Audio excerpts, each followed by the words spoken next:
Alright, so this is going to be my third video. My name is Tracy Hudson. What we do here on my channel is we discuss movies and TV shows. So I have mentioned that before, but I wanted to kind of start an intro moving forward. We do the good and the bad and the ugly, the like. I don't particularly want to watch a bad movie or want to watch a bad TV show, but if I've given it the effort to watch it, I do feel it's only fair that I share my opinion and what I thought about the movie or TV show with you guys. Maybe give you some insight on whether or not it's worth you watching it. And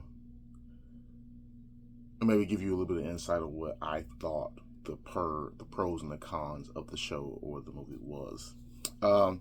With that out of the way, I wanted to give you my overview. It's a little late to do a episode by episode review of Severance, season 2, because I just started the channel, but I am watching Severance. I've been watching it since season 1.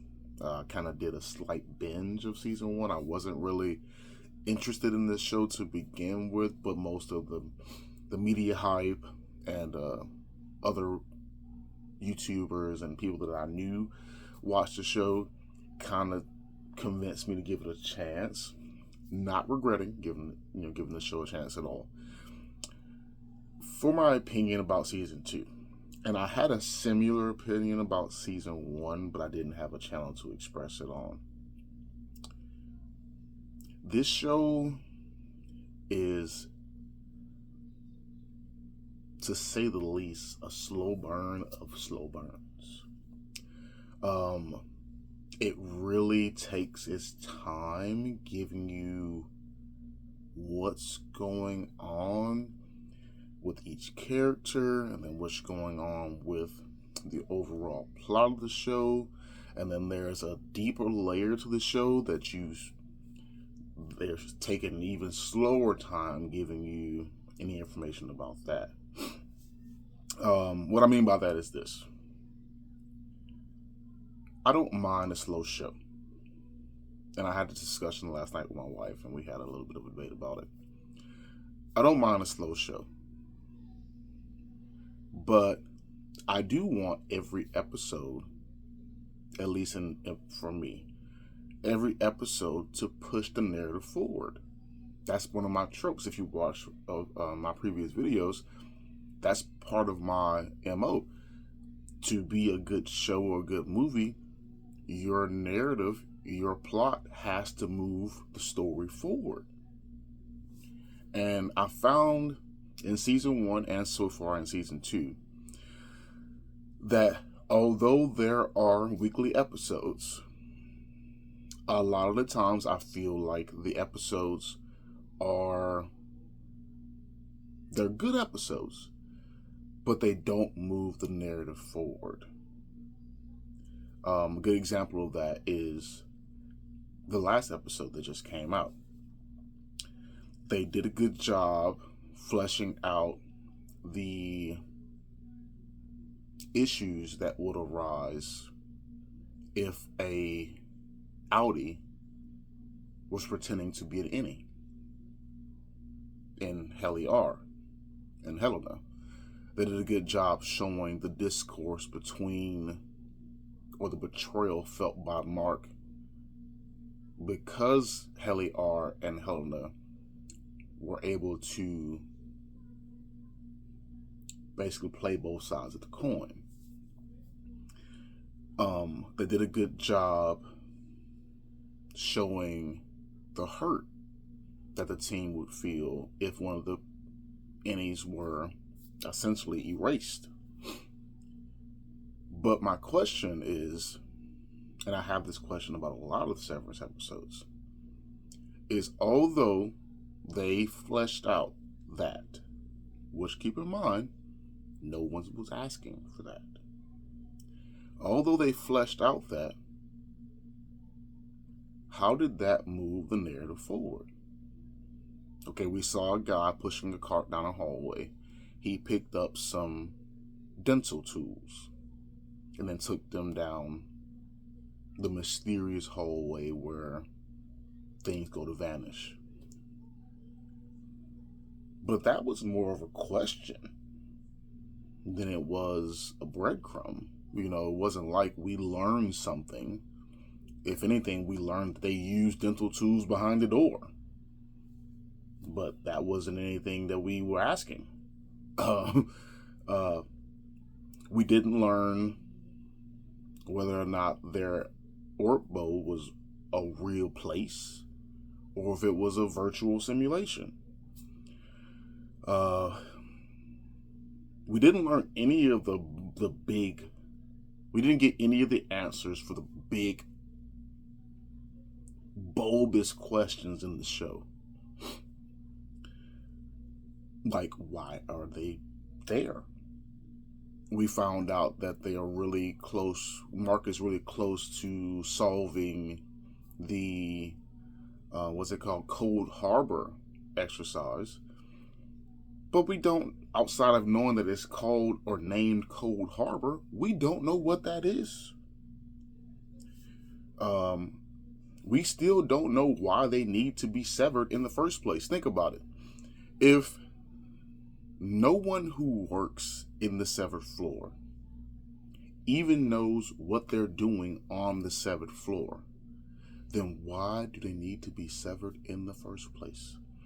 If the work is mysterious, if the work is so mysterious that all they know is that they're putting these numbers in a box when they look scary, then why did you need to sever them for that? We still don't know the answer to that question. We still don't know what happened to the old leader, besides the fact that she ran away one day because they were going to invite her back inside for whatever reason. We don't know anything. We are about a season and a half into this show, and we have learned nothing about what this show was about. Now, I have a bunch of theories. One of my big theories is I think that Mark's wife is in fact dead. I think she died in that car accident. I think she did in fact burn in that car accident. I think that the person, for, if we could call it that, the entity we're seeing that resembles Mark's wife was in fact created there. I think that little girl who just happened to show up in season 2 and be some sort of manager for adults now all of a sudden, I think she was created there. Otherwise, why would you have her there in the first place? You don't go to an orphanage and get child slave labor from someone. Like, no one was going to allow you to do that in any reality.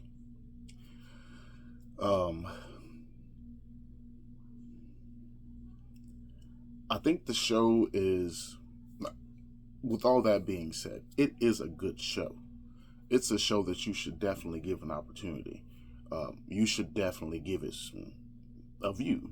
And if it's not your kind of show, then I get it, because trust me, I am forcibly watching these episodes at this point. And I might be in a minority here, and I'm sure that I am.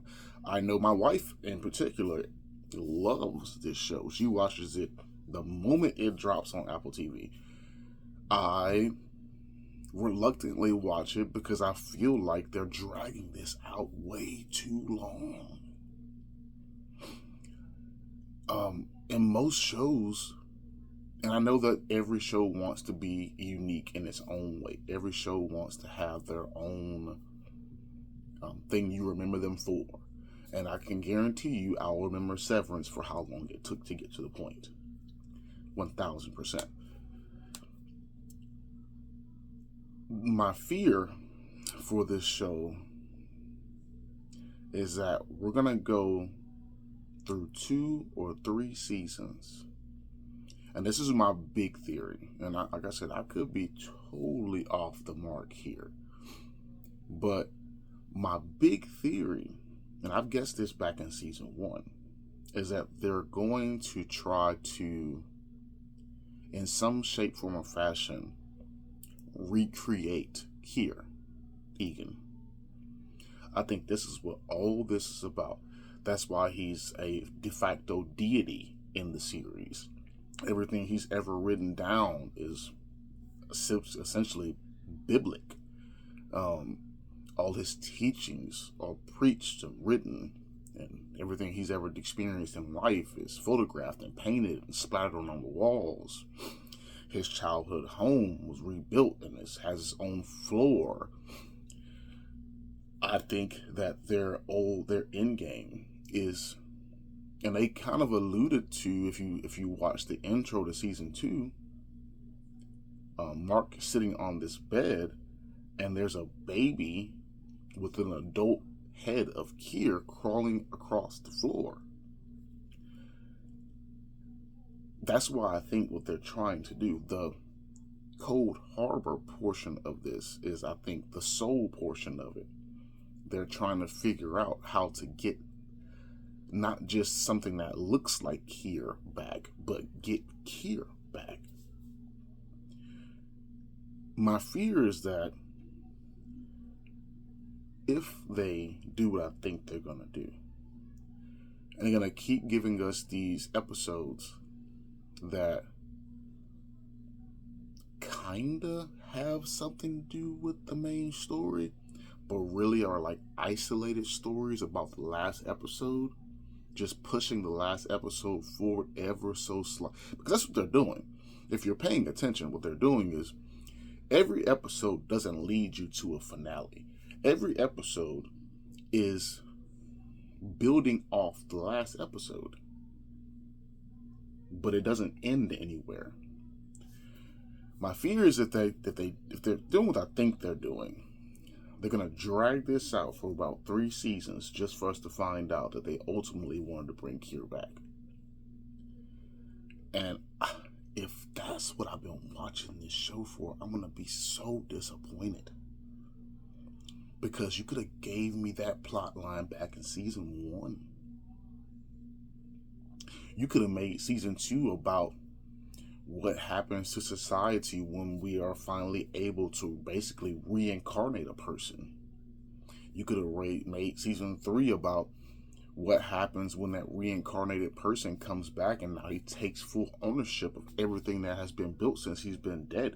What happens to Egan Enterprise when the founder shows back up? What happens to the severed floor employees when you no longer need them to work on the projects? I mean, you could have done a lot.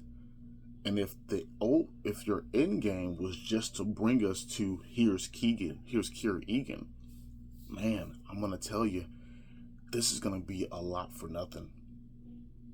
It's gonna be a lot for nothing. I'm hoping I'm wrong.